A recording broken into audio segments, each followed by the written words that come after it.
৪ জন শ্রমিকের ওই দেয়ালটি নির্মাণ করতে কতদিন লাগবে?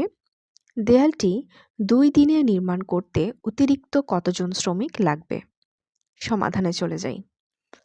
দেওয়া আছে ১৬ জন শ্রমিকের লাগে ৭ দিন। এখান থেকে আমরা একজন শ্রমিকের কতদিন লাগে সেটা বের করব। তাহলেই খুব সহজেই ৪ জন শ্রমিকের কতদিন লাগে সেটা বের হয়ে যাবে। যেহেতু ১৬ জন শ্রমিকের ৭ দিন লাগে, একজন শ্রমিকের অবশ্যই বেশি দিন লাগবে।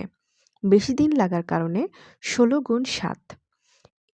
একজন শ্রমিকের যতদিন লাগবে ৪ জন শ্রমিকের তার থেকে কম দিন লাগবে।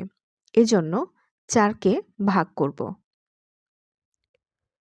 ১৬কে ৪ দ্বারা ভাগ করলে হবে ৪।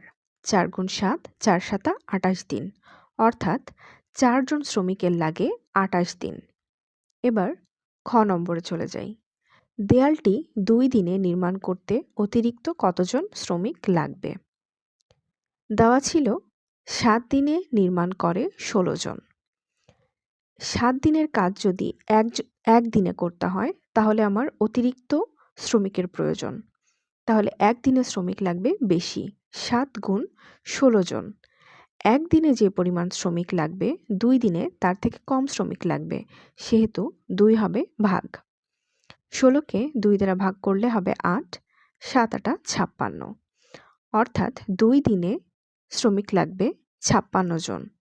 এবার অতিরিক্ত শ্রমিক, ২ দিনের শ্রমিক থেকে ৭ দিনের শ্রমিক বিয়োগ করলেই অতিরিক্ত শ্রমিকের সংখ্যা বের হয়ে যাবে। অর্থাৎ অতিরিক্ত শ্রমিক লাগবে ৪০ জন।